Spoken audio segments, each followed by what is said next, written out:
Stories, both heroic and devastating. 9 on your side is staying on top of the latest developments from Parkland, Florida. And we want to let you know that we are expecting again a special report from ABC's David Muir at any moment, including an update from the Broward County Sheriff's Department. So we'll break in for that when it happens.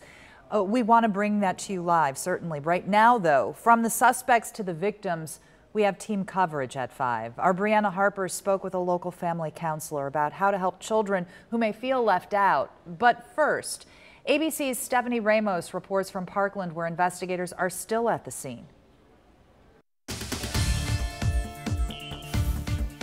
The former student suspected of gunning down 17 people and injuring 15 others stepped into court for the first time this afternoon.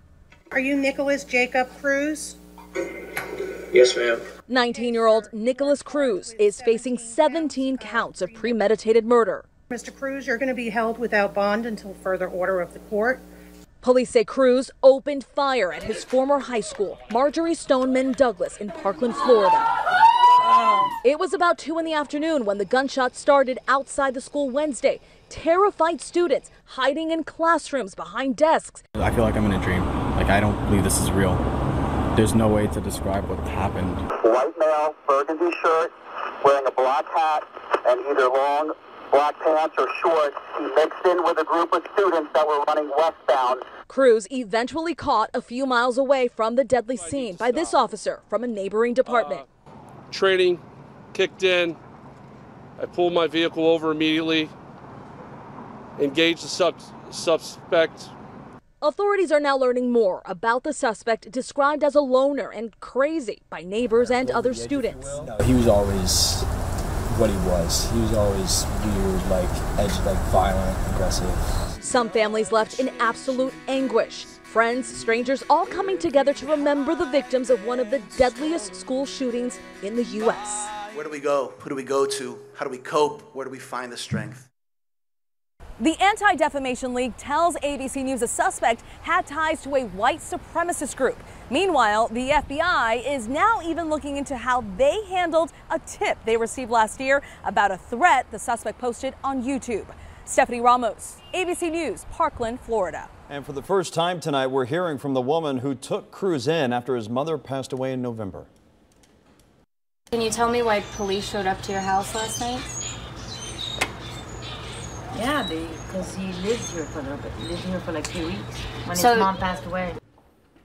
Roxanne Deschamps spoke through that window there and to that reporter of our sister station, in fact, in Florida.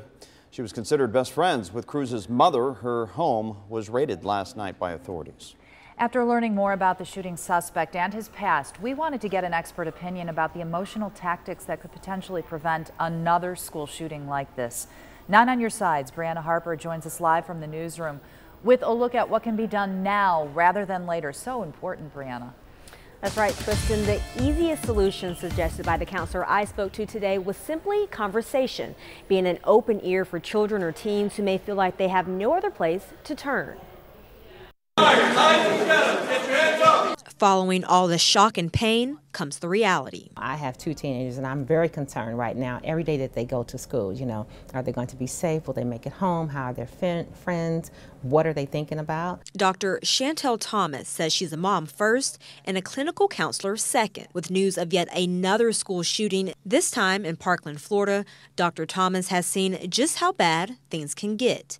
But she's also seen positive outcomes as well. I have known some children who have been saved from suicide or even doing something to harm themselves or someone else just by their friend telling their parent or a coach, and then it changes the situation. Talking, breaking down that barrier of fear, and listening are just a few key actions she says can go a long way. A lot of times the teenagers that come in here say, I just need someone to listen. Stop talking to me, stop talking at me. But if the conversation is limited, you can always look for significant changes in personality or character traits as well. If you notice those signs in your children or your children's friends, then those should be cues or warnings that something's not right. Dr. Thomas recommends talking with your child at least 20 minutes a day and sharing a real connection to show pain is normal, but the ways to release that trauma shouldn't be harmful. Sharing sometimes helps them to see that other people have gone through pain or trauma and they overcame it, and so can I.